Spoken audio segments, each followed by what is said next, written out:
T time वाले project में हम लोग हैं, कॉलिंग किया था कल प्रोडक्ट को हम लोग, और प्रोडक्ट कॉलिंग में एकदम अच्छे से काम कर रहा है, कोई इशू नहीं है। बस हम लोग ये चाहते हैं कि जब हम लोग ये प्लस पे क्लिक करें तो प्लस पे क्लिक करने के बाद हम लोगों के पास एक ऑर्डर इन्फॉर्मेशन आ जाए कि कौन कौन सा ऑर्डर को आप लेना चाहते हैं और किस ऑर्डर को आप रिमूव करना चाहते हैं। तो इसके लिए हम क्या करते हैं कि यहाँ पे कुछ टेबल बनाते हैं, ठीक है।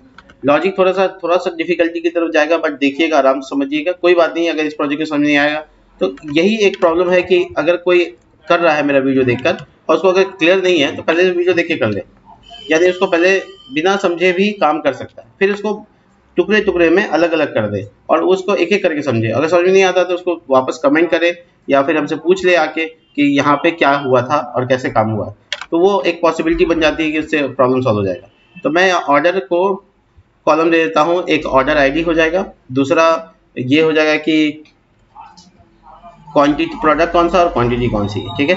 तो इस तरह का इन्फॉर्मेशन हो जाएगा। 4 रिकॉर्ड मुझे लगता है कि होना चाहिए, अगर ज़्यादा कम पड़ेगा तो बाद में भी ऐड कर सकते हैं। तो एक तो आईडी हो गया ऑर्डर आईडी, दूसरा आईडी हो गया प्रोडक्ट आईडी, यानी डिश आईडी इसको बोलेंगे हम लोग। डिश टेबल का नाम है, आईडी फॉरेन की कर रहे हैं यानी कनेक्शन कर रहे हैं। अब देखिए डीबीएमएस के टॉपिक में हम लोग थ्योरी में पढ़ते हैं ज्वाइनिंग 2 तरह के होते हैं, inner join, outer join. Inner join के अंदर में 3 तरह के इनर ज्वाइनिंग होते हैं, जिसको हम लोग नॉर्मली कहते हैं कार्टेशियन प्रोडक्ट यानी कि क्रॉस ज्वाइन, एक होता है नेचुरल ज्वाइन और तीसरा होता है इक्व ज्वाइन।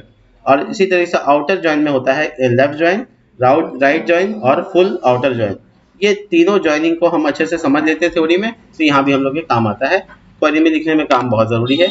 क्वांटिटी QTY यानी क्वांटिटी कितनी होगी, फिलहाल ये 3 कॉलम काफ़ी रहेगा। तो हम इसको इंटीजर रख रहे हैं, बट इसका डिफॉल्ट वैल्यू असाइन कर देते हैं एज डिफाइंड, यानी हम चाहते हैं कि क्वांटिटी बाय डिफॉल्ट 1 हो। बाय डिफॉल्ट जैसे हम सबमिट करें तो बाय डिफॉल्ट क्वांटिटी क्या हो, 1 हो, दोबारा क्लिक करें तो वो 1 की जगह 2 हो जाए, ऐसा चाहते हैं। और ये डिश आईडी है तो इसलिए फॉरेन की है तो इसमें इंटीजर ही रहेगा, और ऑर्डर आईडी भी इंटीजर ही रहेगा।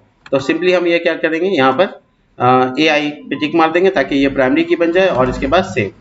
इसके बाद हमसे पूछ रहा है कि ऑर्डर नाम से आप नहीं यूज़ कर सकते हैं क्योंकि ऑर्डर एक रिजर्व वर्ड है, तो आप ऑर्डर्स कर दीजिए, टेबल का नाम में S लगा दीजिए। ऑर्डर वर्ड को कीवर्ड की तरह इस्तेमाल होता है तो उसको नाम में यूज़ नहीं कर सकते।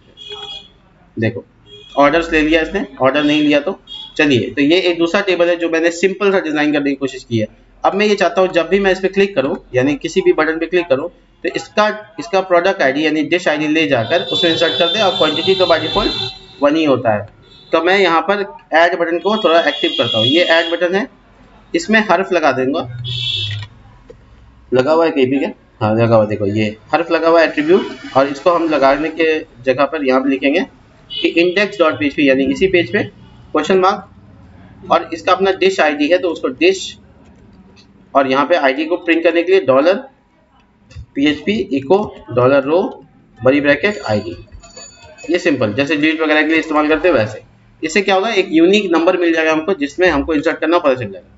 और कहीं पे भी पेज के लास्ट में भी हम लोग यहाँ पे भी कोड लिख सकते हैं, ऐड ऑर्डर वर्क, ठीक है।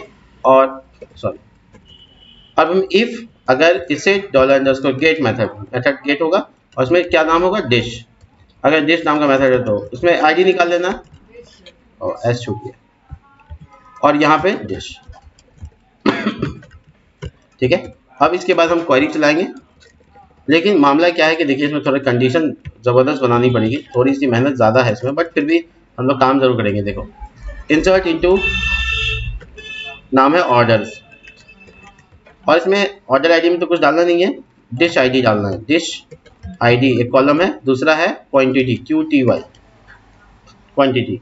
तो हमको ये समझना है क्वांटिटी नहीं भी डालेंगे तो बाय डिफॉल्ट वैल्यू तो हम वहाँ देखे हैं 1, बट दूसरे केस में हम लोग फंस सकते हैं, इसलिए हम लोग यहाँ पे नहीं करेंगे ऐसा।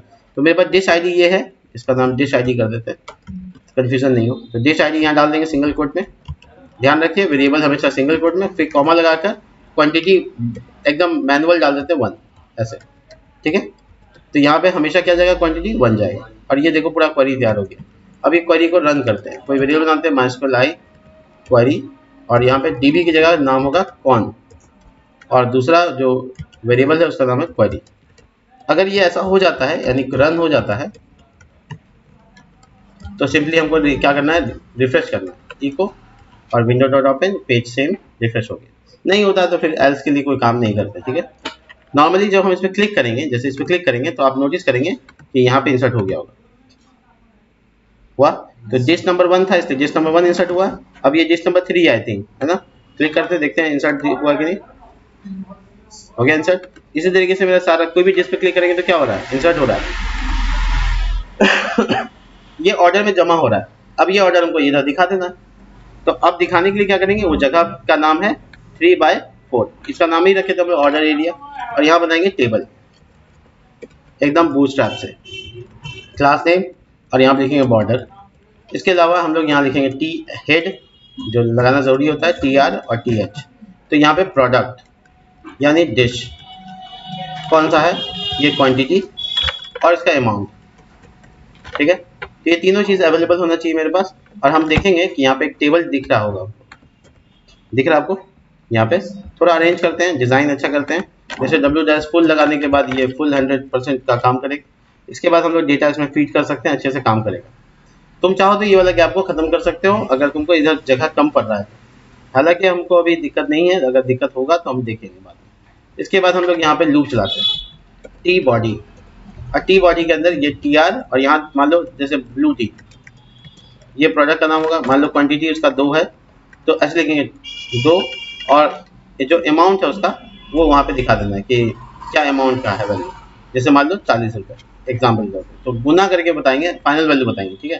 तो फाइनल वैल्यू जैसे 80 रुपये, देखो इस तरह से दिखेगा। लेकिन हमको TH में नहीं बनाना था, ये हेडिंग जैसा बन गया, तो इसको थोड़ा सा चेंज कर देते हैं TD में, ठीक है। देखिए तो इसमें बॉर्डर लगेगा, क्लास लगाना है बॉर्डर। इससे क्या होगा, देखो इंडिंग टैग में भी क्लास लगी है गलती से, कोई बात नहीं, जो होता है उसको ठीक भी किया जा सकता है। और थोड़ा पैडिंग वैडिंग की भी ज़रूरत है, ये तीनों में पैडिंग P-3, ठीक है। और तुम अपने हिसाब से ऊपर वाले को भी ठीक कर सकते हो, वहाँ भी बॉर्डर वगैरह लगा सकते हो, बॉर्डर P-3, ठीक है। तो जो नीचे दिया है उतना कंसेप्ट ऊपर भी दे रहे हैं, बट पैडिंग मुझे लगता है ज़्यादा दे दिया मैंने, 2, और यहाँ पे भी वापस 2 कर देते हैं, इसे पैडिंग एरिया कम करते हैं। अब जो गैप है ना, इधर से इधर की जगह पे बीच में दे देते हैं। तो गैप इधर किधर लाने के लिए क्या करेंगे, ये जो 1 वाला एरिया है इसको 8 के बाद लगा देना, तो क्या होगा, बीच में गैप आ जाएगा। देखो अब बाकी जो रेस्ट पार्ट है उसे पैडिंग से कंप्लीट कर सकते हैं, यानी ये जो मेन एरिया है इसको कहते हैं PX2 या 3 या 4, तो इसे थोड़ा सा ऐसे सिंक हो गया काम। तो ये बीच में गैप हमको चाहिए था इसलिए हम दे दिया। ऐसे हम लोग को बहुत ज़्यादा गैप नहीं चाहिए, तो हम इसको खाली भी कर सकते हैं, यानी हटा भी सकते हैं। हम इसके बारे में सोचेंगे और इसको 4 कर देंगे। अब दोनों के बीच में थोड़ा गैप हो, इसके लिए हम यहाँ लिख देंगे स्पेस X3 या 4 जो देना चाहते हैं। इसमें आप पे सटेगा नहीं, देखो बीच में गैप है और टेबल भी साइज में बड़ा हो गया। तो हम अपनी जगह का सही यूटिलाइजेशन किया। इसके बाद क्या है कि लूप चलना चाहिए और जितना ऑर्डर में डेटा वो आना चाहिए। देखो ध्यान से, यहाँ पे एकदम नया कंसेप्ट है और बहुत ज़रूरी कंसेप्ट है। तो हम लोग इसको लूप चलाएंगे यहाँ पे इसको, तो हम लोग यहाँ PHP शुरू करेंगे, PHP, और यहाँ पर हम लोग लिखेंगे कॉलिंग ऑर्डर, और ये यहाँ पर MySQL क्वेरी, हालांकि क्वेरी को अलग से लिखते हैं, बहुत लंबी क्वेरी लिखेंगे इसलिए सिलेक्ट ऑल फ्रॉम ऑर्डर्स, यही ना है। और यहाँ पे लिखते हैं रन ऑर्डर, और MySQL रन कर देते हैं। उसके बाद वाइल लूप, उसके बाद हम लोग PHP को यहाँ पे क्लोज कर देते हैं ताकि हम HTML लिख सकें। और ये लास्ट TR में यहाँ पे इसको बंद करेंगे PHP को, एंड वाइल लूप लगा कर, ये वाला कंसेप्ट, ठीक है। तो तुम नोटिस करोगे कि यहाँ 3 बार डेटा आएगा, 3। अब डेटा को दिखाना ब्लू टी की जगह क्या दिखाना, डिश का नाम, तो $रो। अब देखो मेरे टेबल में डिश का नाम तो है ही नहीं, ID है ना, तो डिश ID नाम से है, तो मैं डिश ID लिख देता हूँ, तो उस नाम से डेटाबेस में रखा हुआ है, तो वो आ जाएगा, ID आ जाएगा। उसके बाद यहाँ पे क्या दिखाना है, क्वांटिटी QTY, ये नाम से कॉलम डेटाबेस में है। और अमाउंट तो मेरे पास वहाँ है ही नहीं, तो गुना भाग कैसे होगा, अमाउंट किस में रखा हुआ है, प्राइस किस में रखा हुआ है, दूसरे टेबल में। तो इसका मतलब है ये टेबल और ये टेबल दोनों को ज्वाइन करना पड़ेगा। तो ज्वाइन करने के लिए हम लोग क्या करेंगे, सुनो ध्यान से, सिलेक्ट ऑल फ्रॉम, ये क्वेरी मैं बताता हूँ DBMS की क्लास में, तो सब थोड़े परेशान हो जाते हैं। यहाँ देखिए सिलेक्ट ऑल फ्रॉम ऑर्डर, और उसके बाद ज्वाइन, ये कर रहा हूँ मैं इनर ज्वाइन का इस्तेमाल, यानी जो मैच करेगा वही आएगा इनर ज्वाइन में। जिस टेबल के साथ ज्वाइन करना है उसका नाम है डिश, और किस बेसिस पे करना है उसको बोलते हैं ऑन। डिश में डिश आईडी है और डिश में आईडी है, डिश टेबल में आईडी है और ऑर्डर टेबल में उसके बराबर ऑर्डर्स में डिश आईडी है। तो ये दोनों टेबल के कॉलम को आपस में मिला दिया, यानी उसका फॉरेन की इसका प्राइमरी की। तो मैंने क्या किया, डिश के टेबल में प्राइमरी की आईडी है और उसका मैचिंग किससे करा दिया, ऑर्डर टेबल में डिश आईडी से। जो जो बराबर है सबको बुला लो, आपस में जो मिलता है बुला लो। देखो कोई चेंजेस है कॉलिंग में नहीं, बट इस बार क्या हुआ, इसमें कॉलम ज्यादा हो गया, यानी डिश का नाम भी बुला सकते हैं, डिश का नाम भी बुला सकते हैं। वाओ, कहाँ से आया, कौन से टेबल से आया, डिश वाले टेबल से आया। लेकिन तुमने कॉल किसको किया है, ऑर्डर टेबल को, साथ में किसको को ज्वाइन किया है, डिश को।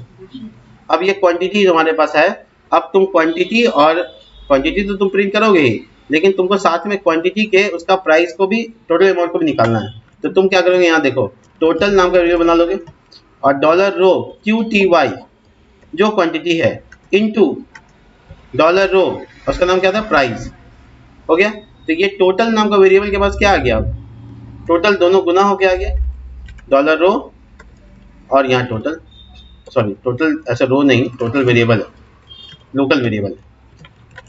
ये देखो एक पीस था तो कितना रुपया दिखा रहा है, 40। लेकिन एक प्रॉब्लम है इस प्रोजेक्ट में, बताते क्या प्रॉब्लम है। जैसे ब्लू टी दोबारा क्लिक करेंगे तो क्वांटिटी ना बढ़ के नया डेटा रिकॉर्ड में आ जाएगा। तुमने नोटिस किया यहाँ भी ब्लू टी लिखा हुआ और यहाँ भी, हालांकि डुप्लीकेट हुआ है, ये वाला ब्लू टी पे क्लिक करते देखो, तो क्या हुआ, नया ब्लू टी का रिकॉर्ड बन गया। फिर से मैं क्लिक करूँ तो नया बन गया, जबकि इसको होना क्या चाहिए था, सिर्फ क्वांटिटी बढ़ना चाहिए था। क्वांटिटी बढ़ता है, अमाउंट बढ़ता, लेकिन क्या हो रहा है, मल्टीपल रिकॉर्ड बन रहा है। ऐसा क्यों हुआ, क्योंकि इस इंसर्शन में, यहाँ पे इंसर्ट जब कर रहे हैं तो यहाँ चेक नहीं कर रहे हैं कि पहले से अगर है तो क्वांटिटी बढ़ा दो, ऐसा कुछ। तो इसके लिए आपको इंसर्ट करने से पहले थोड़ी मेहनत करनी पड़ेगी, लॉजिकल वर्क यहाँ थोड़ा करना पड़ेगा। क्या कर रहा है, लॉजिकल वर्क, क्या है लॉजिकल वर्क, पहले बुलाओ डेटा को। तो मैं डेटा को बुलाने के लिए यहाँ पे एक रो नाम का वेरिएबल रख लेता हूँ और लिखता हूँ MySQL आई फेच एरे, जो एरे में बुलाने का तरीका है MySQL आई फेच एरे। और फेच एरे में हम लोग क्या डालते हैं, बेसिकली यहाँ पे रन डालते हैं, जिसको क्वेरी बोलते हैं हम लोग। तो उसके अंदर फंक्शन डायरेक्ट लिख देते हैं MySQL क्वेरी, और उसमें क्या करते हैं, कनेक्शन को बुला लेते हैं। देख लीजिए बहुत आसान है, सिलेक्ट ऑल फ्रॉम, अगर जो डिश इंसर्ट कर रहे हैं वो पहले से अगर है ऑर्डर में तो उसका क्वांटिटी बढ़ाओ से। तो select all from order where dish ID is equal to dish ID के बराबर हो। अगर ऐसा होता है, 2 बार छोटी ब्रैकेट, अगर ऐसा होता है, पूरा एक लाइन में लिख दिया, हालांकि 2-3 लाइन में लिख सकते हैं इसको। तो अगर ऐसा होता है तो ये रन में क्वेरी में क्या होगा, डेटा है, ये डेटा है। तो ये वाला MySQL फेच एरे को अलग अलग, देखो हम इसका नाम से चेक ऑर्डर, अलग अलग कर देते हैं। देखो अलग कर दिया, चेक ऑर्डर इसमें घुसा दिया, ठीक है। अब नंबर ऑफ डेटा निकालने के लिए काउंट बना देते हैं और पता लगा लेते हैं कि डेटा इसमें है कितना। अगर एक भी है इसका मतलब है कि पहले से एग्जिस्ट कर रहा है। तो इफ काउंट मतलब ट्रू, 0 जो होगा तो फॉल्स होगा, 1 जो होगा वो क्या होगा, ट्रू होगा। तो अगर पहले से है तो बस क्वांटिटी बढ़ा दो, क्वांटिटी का वैल्यू को इंक्रीज करो, 1 बढ़ा दो जो भी डेटा है उसके साथ, और उसको वापस से क्या करो, अपडेट कर दो, यानी नया एडिट मत करो। और अगर ऐसा नहीं है एल्स, तब ये सब काम करो, इसको उठा कर एल्स में डाल दो, ठीक है, परफेक्ट। इससे क्या हुआ, अगर क्वांटिटी होगा पहले से, अगर मेरे पास ऑर्डर है पहले से, तो जो भी क्वांटिटी डेटाबेस में है, 5 हो 6 हो 7 हो, उसमें कितना जोड़ देना है, 1 जोड़ देना है। और उसके बाद क्या करना, अपडेट ऑर्डर, और क्वांटिटी जो नया है वो डाल दो उसके डिश आईडी के हिसाब से, यानी you need to update that. अगर मेरे पास काउंट 0 है तो फॉल्स काम करेगा, यानी ये काम करेगा, इंसर्ट कर दो नया, यानी पहली बार इंसर्ट होगा, हर बार अपडेट होगा। तो ये लॉजिक लिख दिया मैंने। थोड़ा डेटाबेस को खाली कर देते हैं क्योंकि बहुत ज्यादा डेटा हो गया। देखो अब ये परेशान मत होना क्योंकि इसमें डेटा डुप्लीकेट है, इसलिए हम 3 ही को टारगेट करें, 4 ही को टारगेट करेंगे, ठीक है। देखो मैं पेज रिफ्रेश कर रहा हूँ, इसमें ब्लू टी 1 ऐड कर दिया। अब जब दोबारा क्लिक करूंगा तो ब्लू टी क्वांटिटी में 2 हो रहा है, नया ऐड नहीं हो रहा है। अब जैसे मैं ब्लैक टी लिखूंगा तो फिर नया ऐड होगा क्योंकि ब्लैक टी अब नया है, लेकिन मैं दोबारा जब क्लिक करूंगा तो ब्लैक टी का और क्वांटिटी, और देखो बगल में जो अमाउंट है 140 रुपये का 2 पीस 280 रुपये का हो गया। देखो ठीक है, मैं कुल्लर कॉफी क्लिक करूंगा, कुल्लर टी पे क्लिक कर रहा हूँ तो पहली बार आया, अब वो ऐड हो गया, और जब दोबारा क्लिक किया तो उसकी क्वांटिटी बढ़ रही है और अमाउंट भी बढ़ रहा है 50-50 के। ग्रीन टी का केस में भी यही हो रहा है, देखो ग्रीन टी ऐड हो रहा है और मैं क्वांटिटी जैसे 10 डालता हूँ, 10 डाल दिया। अब ये क्वांटिटी को इंक्रीज या डिक्रीज का पॉसिबिलिटी हम लोग क्रिएट कर लिए हैं। यहाँ पर लास्ट में एक रिमूव का बटन दे सकते हैं कि ऑर्डर से हटाना है तो फिर क्या करें। तो उसके लिए हम लोग क्या करेंगे, इस टेबल में एक कॉलम बढ़ा देंगे। ये टेबल जो डिजाइन कर रहे हैं इसमें एक कॉलम बढ़ा देंगे, इसका नाम रखेंगे हम लोग एक्शन या डिलीट, जो भी लिखना चाहते हो। और यहाँ पे उसके लिए एक बटन बनाएंगे टीडी, हालांकि इसको डुप्लीकेट कर लेते हैं, इसका टेबल वेबल सब आ जाएगा। और इसको डिजाइन करने के लिए हम सिंपली क्या करेंगे, यहाँ ए टैग लगा देंगे क्लास नेम, और इसमें लिख देंगे BG dash red dash 500 px1 px2 py1 text dash XS extra small, और लिखा क्या रहेगा डिलीट क्रॉस का साइन, और कुछ नहीं, जगह नहीं है ना उतना बनाने का तो ये काफी रहेगा। और इसमें जो टेक्स्ट कलर है वो वाइट, यानी जो एक्स का कलर आएगा वो वाइट, ठीक है। और जब इस पर क्लिक करेंगे सपोज, तो हमको चाहिए क्या, हम होवर थोड़ा सा कर लेते हैं, बीजी रेड के थोड़ा डार्क कलर में चला जाएगा, ठीक है। ये देखो, तो जब इस पर क्लिक करें तो ये वाला रिमूव हो जाए। इसके लिए क्या करना है, सिंपली हम यहाँ पे पेज लिखेंगे इंडेक्स डॉट php, क्योंकि इसी पेज में कर रहे हैं, php क्वेश्चन मार्क, और लिखते हैं डिलीट, डिलीट वेरिएबल का नाम कुछ भी लिख सकते हैं, delete order is equal to, और ऑर्डर आईडी यहाँ डाल देना, बड़ी ब्रैकेट ऑर्डर आईडी, कॉलम का नाम डेटाबेस में ऑर्डर आईडी है ना, याद रखने वाली बात है, ये मेरा वेरिएबल है। तो हम इसके लिए यहाँ पे वर्क कर लेते हैं, ये इफ एल्स के बाद, ये php के बाद, ठीक है, नया php यहाँ लिखते हैं डिलीट ऑर्डर वर्क, ठीक है। इफ इसेट $_गेट, और ये डिलीट ऑर्डर वेरिएबल एक्टिव हो जाए तो आईडी निकाल दो इससे, $_गेट, तरीका सेम, और क्वेरी चला दो, MySQL क्वेरी, और क्वेरी में पहले कनेक्शन, उसके बाद डिलीट फ्रॉम ऑर्डर टेबल का नाम वेयर ऑर्डर आईडी बराबर हो $ID के, ठीक है, हो गया। अब ये रन अगर चल जाता है तो रिफ्रेश कर दो, और कुछ नहीं करना है। तो ये डिलीट का फीचर बना लिया, अब इसको एक बार रिफ्रेश कराते हैं, देखो ग्रीन टी गया। तो ये हम किसी भी स्थिति में डिलीट मार सकते हैं, अगर आपको ऑर्डर कैंसिल करना है तो एक किसी आइटम को कैंसिल कर सकते हैं। इसके अलावा हम लोग क्या करेंगे, एक क्लियर बटन दे देंगे जिससे पूरा ऑर्डर डिलीट हो जाए एक साथ। तो उसके लिए हम लोग नीचे बना देंगे, यहाँ टेबल के नीचे इस जगह पे आएंगे, और यहाँ पे बनाएंगे एक फ्लिक्स, और यहाँ बनाएंगे एक बटन बीजी डैश ऑरेंज कलर का देंगे, ठीक है, डैश 700, होवर करने पर बीजी ऑर्डर ऑरेंज 800 का हो जाए। ये सब क्लास था और कुछ नहीं। Text white text dash 2XL size में, और यहाँ लिखा रहेगा क्लियर ऑर्डर। ये बटन तुम देख लो कहाँ पे आ रहा है, यहाँ पे आ रहा है। अब ये क्लियर ऑर्डर को हम यहाँ फिक्स करना चाहते हैं, इसलिए हम इसको पहले ही फिक्स करेंगे। यहाँ पे लिखेंगे बॉटम फिक्स और बॉटम 0। इससे क्या होगा, बॉटम में फिक्स होगा। यहाँ पे फिक्स हो गया, ये देखो कि हम स्क्रॉल कर रहे हैं लेकिन हट नहीं रहा, फिक्स हो गया। अब इसको थोड़ा पैडिंग वेडिंग दे देते हैं, बटन का बटन जैसा डिजाइन होना चाहिए, देखिए, ठीक है। फॉन्ट का वेट बढ़ाना है तो सेमी बोल्ड कम से कम लगा सकते हैं आपके हिसाब से। अब जब इस पर क्लिक करेंगे ना, तो जितना भी डिश ऐड होगा, मान लो ये सब ऐड कर लिए, जितना भी डिश ऐड होगा इस पर क्लिक करेंगे, सब एक साथ खत्म होगा, ठीक है, यानी नो कंडीशन, पूरा टेबल खाली। तो बेसिकली हम इस पर क्लिक जब करेंगे तो क्या होगा वो बता रहे हैं। देखिए index dot php question mark, हम लिखते हैं क्लियर ऑल ऑर्डर, ये हम इसका वेरिएबल का नाम लिख दिया इज इक्वल टू 1, मतलब ट्रू। तो बेसिकली हम चाहते हैं कि ये जब क्लिक हो तो फिर काम करे। तो इसके लिए हम फिर नीचे आ जाते हैं और यहाँ पे लिखते हैं डिलीट ऑल ऑर्डर्स रिकॉर्ड, ठीक है। और यहाँ लिखेगा इफ इसेट $_गेट, और यहाँ पे वो वेरिएबल का नाम जो मैंने सपोज किया है, इसके बाद कर्ली ब्रैकेट, और यहाँ पे कोई वेरिएबल नहीं देखना, बस क्वेरी चला देनी है, क्योंकि डिलीट सबको करना है तो चेक ही नहीं करना। क्या लिखना, डिलीट फ्रॉम ऑर्डर, यानी सारा, वेयर लगाना ही नहीं है, मतलब सब का सब डिलीट हो जाए और रिफ्रेश हो जाए। तो चेक करते हैं अभी कितना रिकॉर्ड है। एक एक करके डिलीट मारना बहुत टफ होगा ना, इसलिए यहाँ पे क्लिक किया, तो हम लोग के पास ऑर्डर का तो काम कंप्लीट, अब परफेक्टली वर्क कर रहे, राइट। अब हम लोग को इसका टोटल अमाउंट कैलकुलेट करना है, जो कि आज नहीं करेंगे। यहाँ से यहाँ तक सारा अमाउंट यहाँ दिखाए कितना रुपए का ऑर्डर हो गया, ठीक है। क्या बता देते हैं, चलो ये प्रोजेक्ट ही खत्म हो जाएगा। देखो, तो बेसिकली जो हम लोग का डेटा कॉल करके इसका टोटल निकालना ज़रूरी है। तो मेरे पास डेटा कॉल किया है, बट इसमें सारा ऑर्डर नहीं कॉल हुआ है, तो छोड़ देते हैं, कल बताते हैं, एक वीडियो और पार्ट में आ जाएगा। मिलते हैं नेक्स्ट वीडियो में, तब तक के लिए बाय।